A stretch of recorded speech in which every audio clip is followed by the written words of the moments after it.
Bonjour, je suis sur ma lancée, donc je poursuis. Hier, je vous ai parlé de l'époque vandale et aujourd'hui, je vais vous parler de l'invasion byzantine de Carthage. Alors d'abord, merci à quelques personnes qui m'ont répondu. Celui qui m'a dit que mon bureau est bien.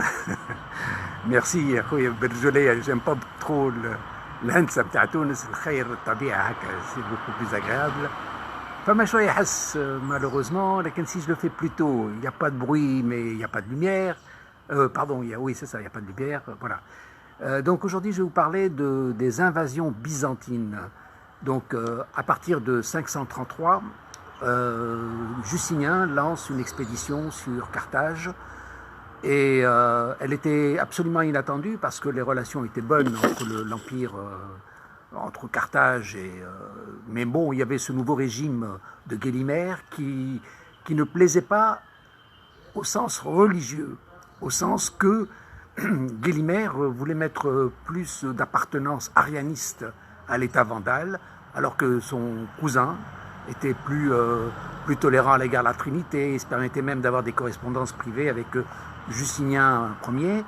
Et donc la motivation religieuse est très importante dans cette expédition. On pourrait même dire, si on fait une analyse, c'est probablement une première croisade sur Carthage et qui visait à conquérir Rome et l'Empire romain en entier.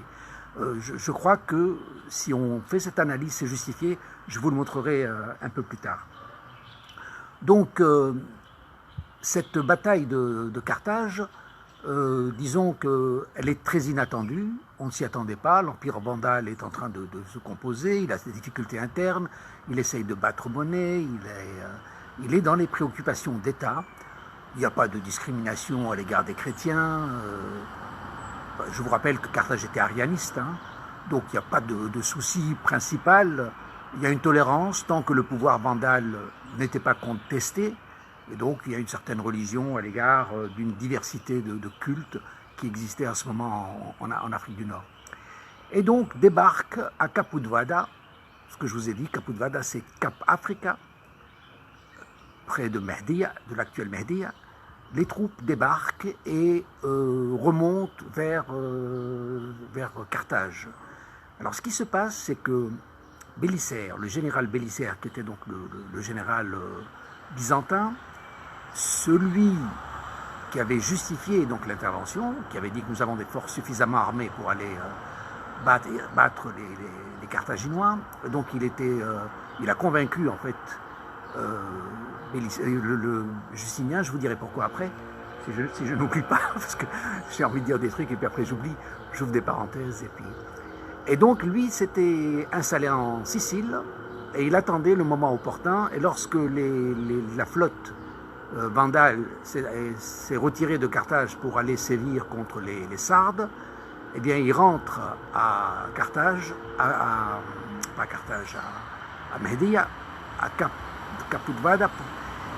Et une chose importante que fait Bélisaire, c'est qu'il demande à ses troupes de ne pas perturber les populations locales, de ne pas piller, de ne pas voler, que sinon ils vont salir leur image.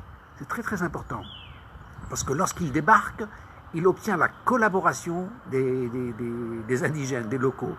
C'est-à-dire qu'il n'a plus besoin de plans d'information, tout est acquis. Et les Berbères lui donnent les informations, lui apportent le soutien qu'il veut, et ils sont presque considérés comme des libérateurs. Les voitures m'embêtent, je m'excuse. Voilà.